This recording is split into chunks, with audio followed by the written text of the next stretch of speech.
بستی ہے. میں کوئی ڈر کے تو نہیں کہہ رہا, کچھ چھوڑ کے تو نہیں کہہ رہا, میں نے تو جو کہہ دیا اس میں بچا ہی کچھ نہیں ہے.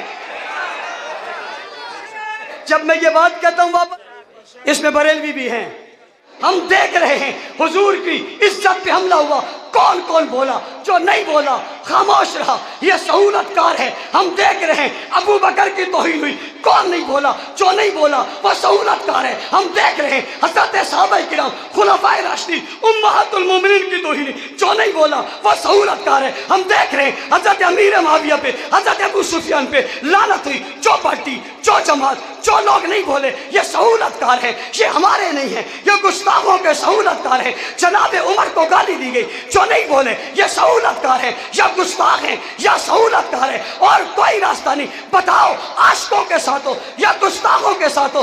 آپ سے کہتا ہوں آئندہ الیکشن میں وہ پی پی ہو, نون لیگ ہو, کوئی اور جماعت ہو, پی ٹی آئی ہو, جو بھی نہیں بولا وہ گستاخ کا سہولت کار ہے. ہمارے ہاں نہ گستاخ کی جگہ ہے نہ گستاخ کے سہولت کار کی جگہ ہے.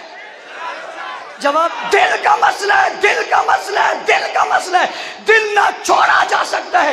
اگر حرکت قلب بند ہو جان باقی نہیں رہتی, وجود باقی نہیں رہتا, سانس باقی نہیں رہتی, ہاتھ حرکت نہیں کرتے, پاؤں حرکت نہیں کرتے, یہاں تک کہ آنکھ نہیں کھلتی, جسم میں حرکت پیدا نہیں ہوتی, دھڑکنیں بند ہو جاتی ہیں. یہ مسئلہ دل کا ہے, دل کا ہے, دل کا ہے. میرے پیارے حبیب کہیں اور نہیں بستے, میرے دل میں بستے ہیں, تیرے دل میں بستے ہیں. میرے محبوب کے یار کہیں اور نہیں بستے, میرے دل میں بستے ہیں, تیرے دل میں بستے ہیں, کائنات کے دل میں بستے ہیں. دیوبندی, بریلوی, اہل حدیث کے دلوں میں بستے ہیں. جی ہاں دلوں میں بستے ہیں.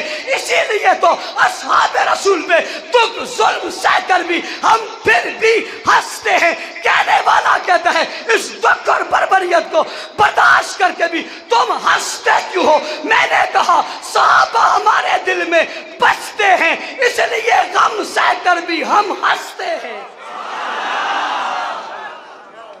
مسئلہ دل کا ہے, مسئلہ